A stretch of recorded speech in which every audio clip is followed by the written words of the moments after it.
Welcome to Triangle, where we try to learn and learn to try.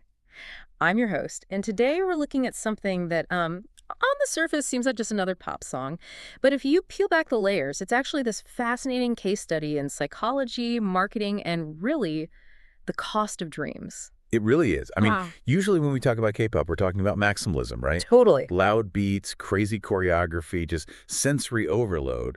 But today we're looking at a track that it uses silence as its main weapon. Exactly. We are doing a deep dive into a song called Dream by the K-pop group Babymonster. And for those who might not be deep in the K-pop weeds, this was a pre-debut track, so Right. released before they officially launched. And our sources for today are super interesting. They frame this whole thing not just as a music review, but as this clash between trauma marketing and organic growth. That's the key tension, isn't it? Yeah. We're going to explore how a song about, innocent dreams was actually forged in this really high-pressure commercial experiment, an experiment that involved minors. It's a story about seeds trying to grow while the ground is just shaking underneath them. Okay, let's unpack that. I think we have to start with the sound itself, because the source material points out something really specific about the arrangement. It calls it a musical void. Right. And if you think of the K-pop battlefield, it's usually just deafening. But the first half of Dream, it's arranged almost entirely with just a piano, and not even a busy piano. It's sparse, So the source says the piano only strikes chords on the very first beat. and the rest of the measure, Just silent. total silence. And that silence is so deliberate, it acts like a spotlight. Mm. Because there's no wall of sound to hide behind, you hear everything. You hear their breathing, their sighs. Yeah, that choked up quality in their vocals, it makes these really quiet, low emotions feel incredibly loud. It's intimate, but it's almost uncomfortably intimate. And there's this beautiful metaphor in the analysis comparing the song's progression to the biology of a plant. Yes, this is what I found fascinating. The arrangement literally mimics the life cycle of a seed. So it starts with these sustained notes, which is like the seed storing energy underground. Okay. Then it brings in a heartbeat rhythm, which is the rooting phase. Yeah. And then the piano separates into this interplay between high and low hands. Which is the stem breaking through the ground. Exactly. And the climax. I love this detail. Usually in a song like this, you're waiting for a massive beat drop, some huge explosion of sound. You are. But the source points out that when Dream hits its peak, the strings come in, the choir, the tension is building, the sound just drops out completely. It just vanishes. It leaves only this reverberation. A waking from a dream moment. It's such a brilliant subversion of what you expect. It perfectly balances that feeling of uncertainty with the certainty of, building something real. Speaking of building, there's this little linguistic nugget here that I thought was so cool. The source talks about a specific translation choice. The translator chose the character for te, which means like a stem or a flower base, to represent the song. That is a great catch. Right. The reason is partly because te rhymes with the E sound in Dream, so it fits the scheme. But more importantly, it fits that plant imagery we were just talking about. Seeds in the dark, finding light, growing roots, becoming strong stems so they can eventually flower. Exactly. It really grounds this abstract idea of a dream into something biological, something resilient. But here's where we have to pivot. Yeah. Because that resilience, it wasn't just a metaphor. It was a requirement for survival. This is where it gets really, really interesting. The lyrics of Dream, they aren't just random inspirational quotes. The source says they were based on interviews with the members, who were just trainees then. It's basically a confessional record. And you have to remember the context. These girls were in a reality show called Last Evaluation. And the whole premise wasn't just who's the best dancer. The company, YG, they explicitly announced that they might not all debut. Can you imagine?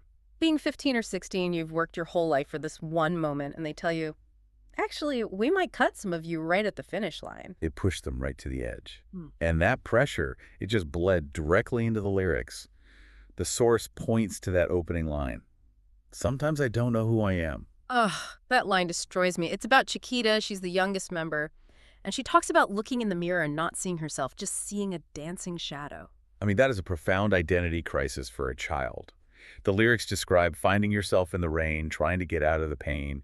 It's that plant metaphor again, the sprout breaking through heavy soil. But the soil, in this case, is the threat of elimination. It's so ironic, isn't it?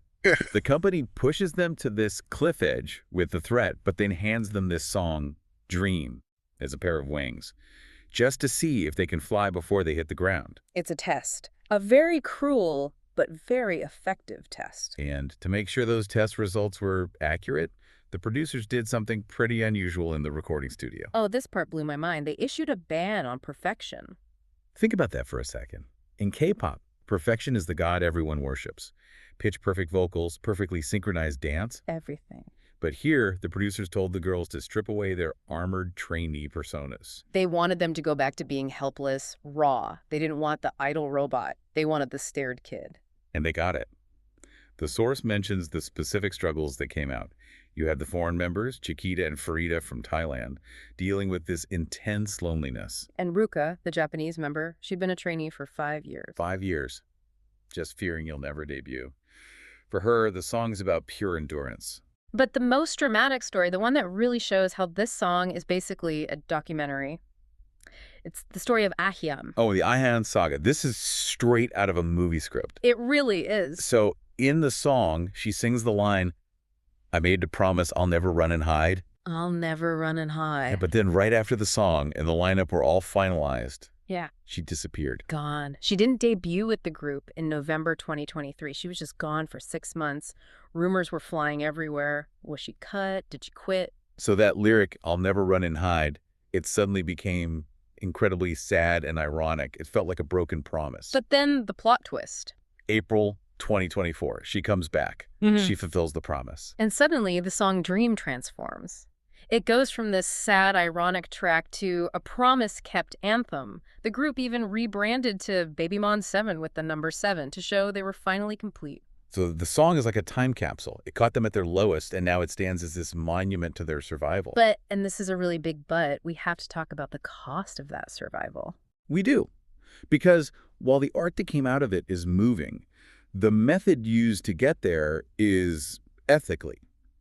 Well, it's complicated. Let's look at the numbers first, because the method clearly worked commercially. The song was a massive anomaly. Huge. 100 million YouTube views in 3 months.